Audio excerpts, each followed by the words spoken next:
Recording then. Welcome back, everybody. Happy Saturday. I hope you're enjoying your weekend, and thanks for tuning in to improve your wellness. And we have a lot to go over today.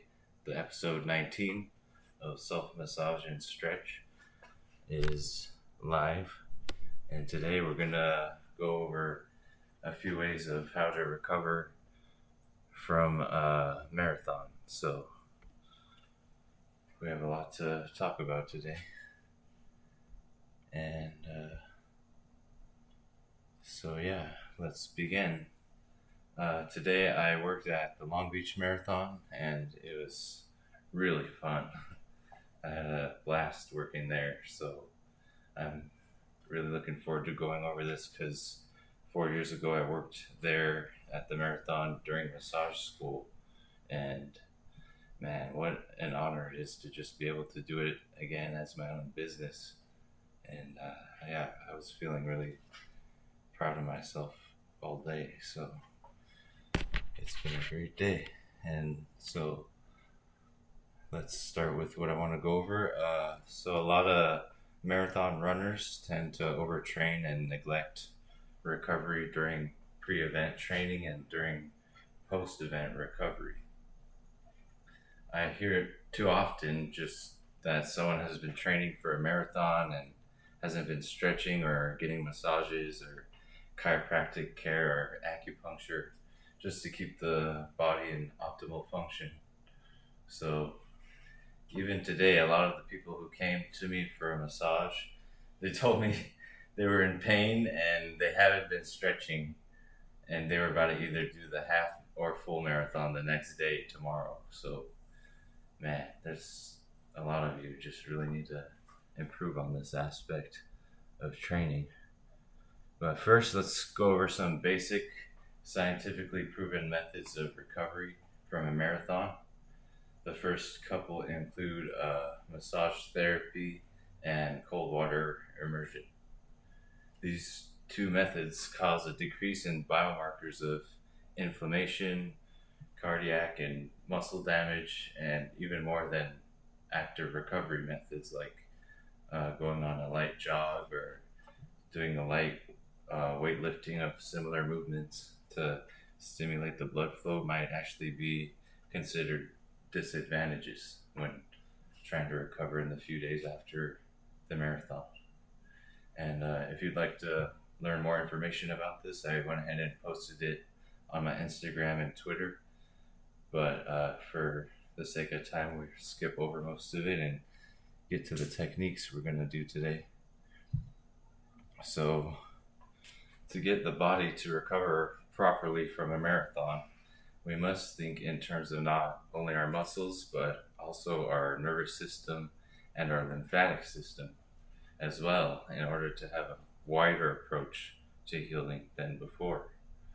So this is why we'll go over a couple quick self-massage techniques, stretches, and some other modalities that will benefit the lymphatic, nervous, and musculoskeletal system. 3 really important body systems. So to begin, we're going to go with self-massage and start with one of the main lymph nodes you should always work on yourself, the subclavian lymph node. So that's located in the collarbone area, and the main one is on the left side that drains all the lymph fluid into the bloodstream. So what you want to do is just it's kind of like some of the other videos I posted. Using light pressure, you're gonna just rub the surface of the skin in slow circles above the collarbone, all the way from where the sternum is, the bone in the middle of the chest, all the way out to where the shoulder joint, the glenohumeral joint is, and then you're going to work your way underneath, right on top of the pec muscle, back down to the sternum, and go ahead and do another round. And you can repeat this as many rounds as you'd like, but we're basically stimulating the main lymph node to pump all the lymph through the bloodstream and open the lymphatic gateways. And then you're going to want to do the other side. So go ahead and start from the sternum and do little small circles up above the collarbone, all the way out to the shoulder, and underneath the collarbone, all the way back to the chest bone. But yeah, you can do that as long as you'd like. It really does benefit your lymphatic system. Even though it's just one technique, it still creates a benefit for your recovery than not doing it. So you might as well give it a try.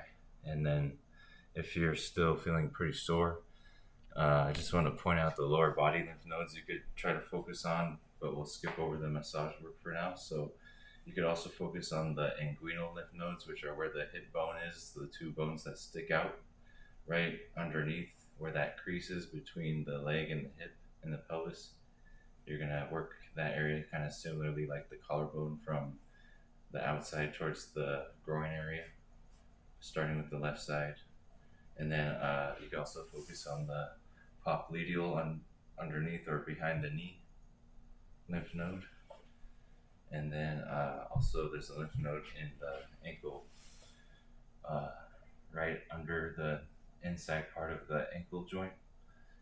If you just small circles in that area as well, you could do more of a lower body drain. And then a couple of quick stretches you should focus on.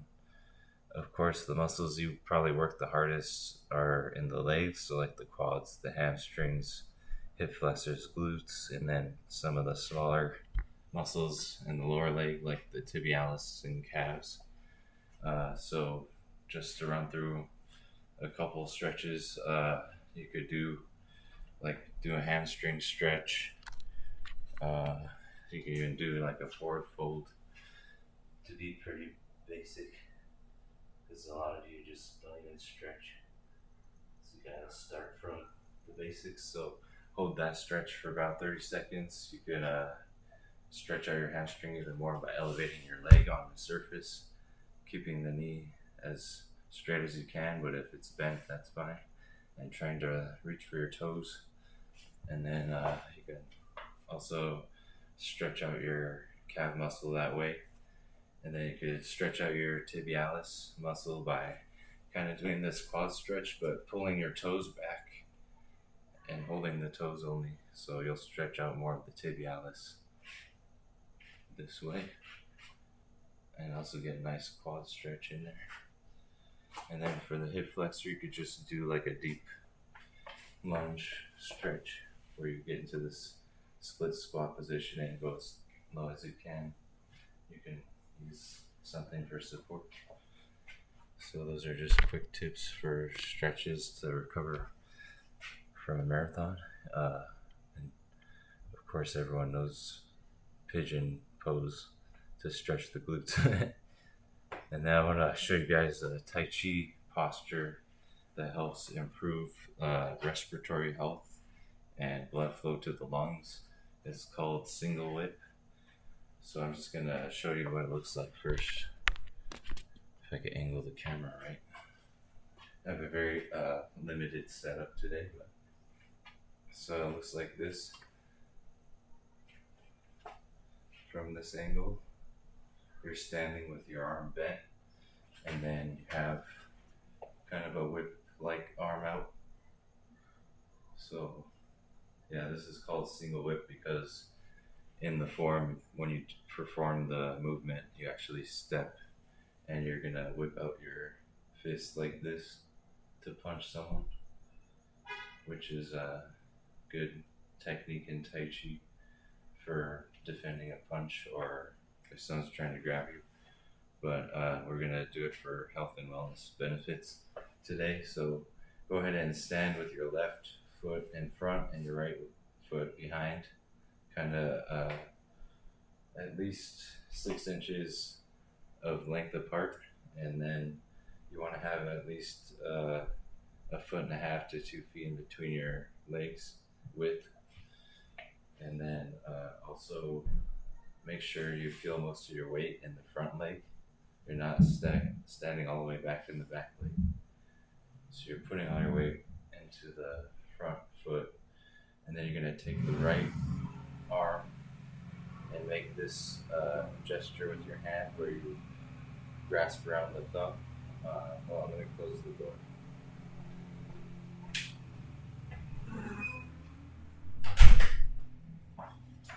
Just doing some plumber stuff upstairs, but yeah, you're going to grasp your thumb with all fingertips like this, turn it over, and extend it out. Keep your elbow slightly bent as you stand in that form. And then you're going to take the left arm, bend the elbow, keep your wrist straight, and spread out your fingers like this. And then what you're going to want to do is try to feel your body slowly sinking down into the legs and relaxing in this posture. And you can do that by focusing on your breath and visualizing the air entering through your nose and flowing through the nasal passageways into the esophagus and trachea, into the lungs, and even deeper to contract the diaphragm muscles.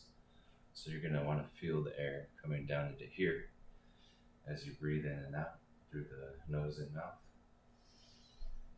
And hold this for about a minute. I'll show you the angle from the front.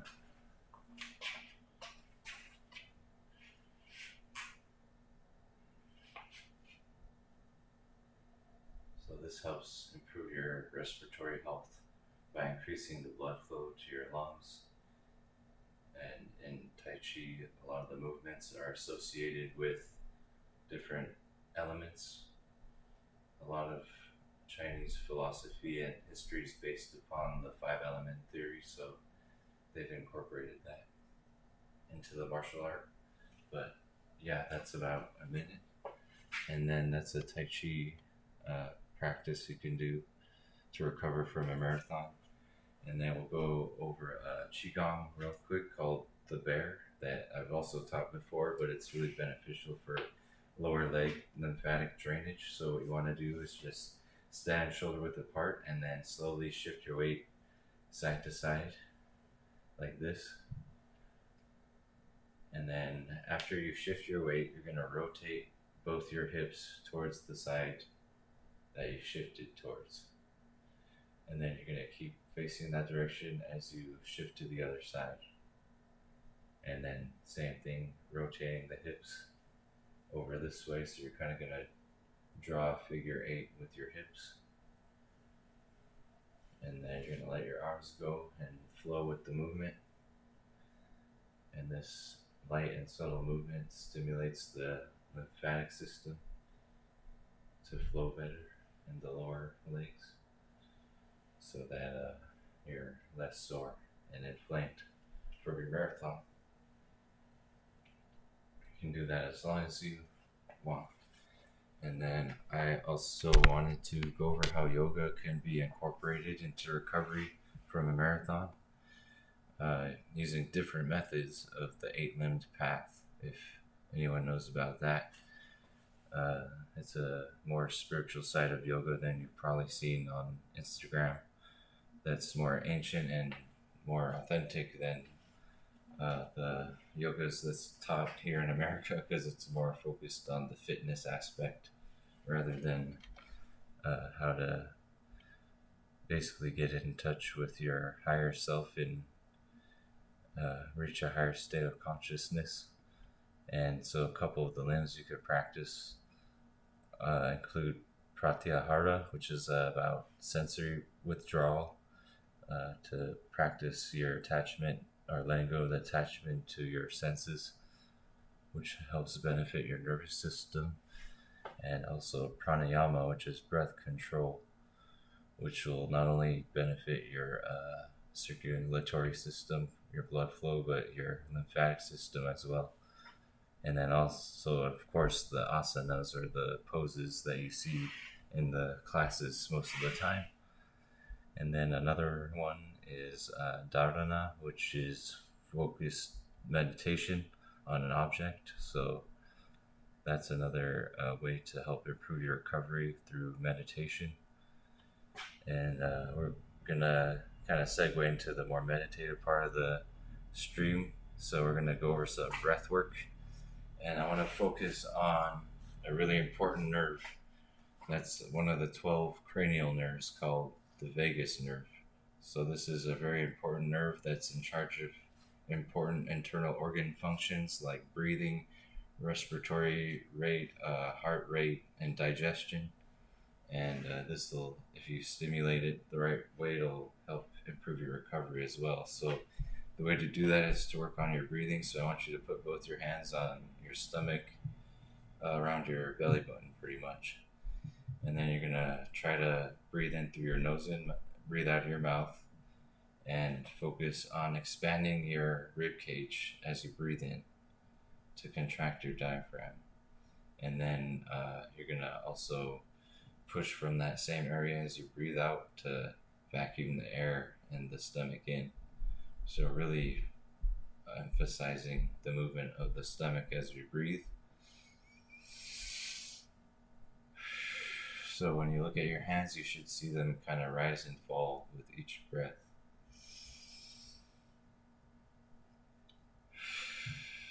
And the reason it's called Dantian breathing, go ahead and keep breathing, is because the energy centers in Chinese medicine are called Dantians, which literally translates to sea of Qi, or life force energy. So it's where all of your energy that your organs and brain and everything runs on originates from, are the three centers in the lower, the middle, and upper Dantian, very similar to the chakras. And by doing this breathing technique, you'll stimulate your vagus nerve by toning the throat with a vagal tone to stimulate it the right way, basically.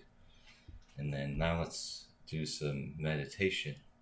So go ahead and close your eyes, or look at something else besides your phone, and just practice the Dantian breathing. And we're going to focus on the breath as our object of meditation, because it's very easy to start with that. So we're going to practice our dharana, and if you want to close your eyes or block your ears out to do some pratyahara, and then the pranayama aspect is the breathing, and also the asanas. We did kind of some other stuff from other places, but close your eyes and focus on your breathing, and notice the way it feels as the air comes into your nose and out of your mouth. And notice the pace of your breathing, if it's faster or slower, if there's a pause in between or not.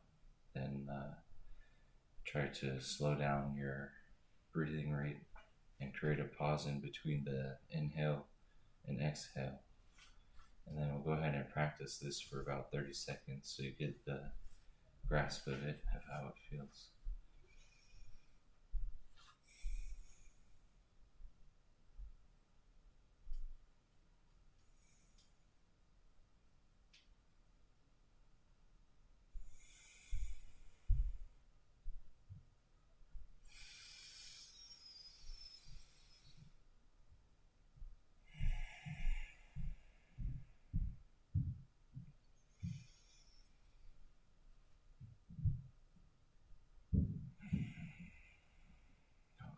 About 30 seconds, and then I want to also end the meditation with a little bit of sound healing, which you might not hear, but the frequencies and vibrations will still carry through.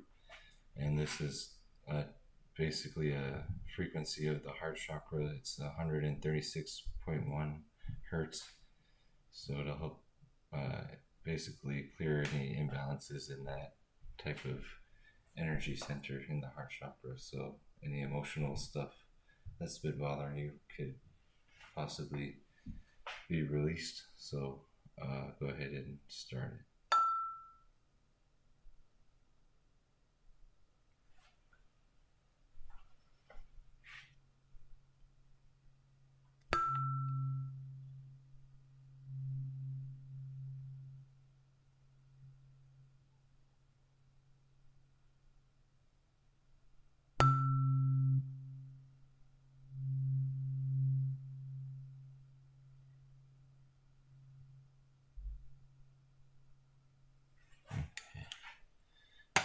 lastly, I want to go over some other alternative methods for recovery for a marathon. You could do like cold water immersion. The benefits are reduced inflammation and perceived stress from the running. Also, flow therapy helps reduce inflammation and perceived stress and activate your parasympathetic nervous system to improve recovery. Same thing with red light therapy and compression garments like those Normatec leg sleeves or compression socks are good as well for improved lymphatic flow to reduce soreness and inflammation. And then you can also take a few supplements, including magnesium is really good. Turmeric with curcumin in it helps a lot with inflammation and soreness. Also, glucosamine and chondroitin sulfate are chondrocytes, so they help rebuild the bone tissue and reduce joint inflammation. And then also for pain relief or relaxation, you could take things like CBD or CBN or kratom to help with those. So yeah, thank you guys so much for tuning in. And that was a wonderful stream about recovery for a marathon. So I look forward to seeing you all next week for the next stream, episode 20. We got big things coming up soon. So stay tuned.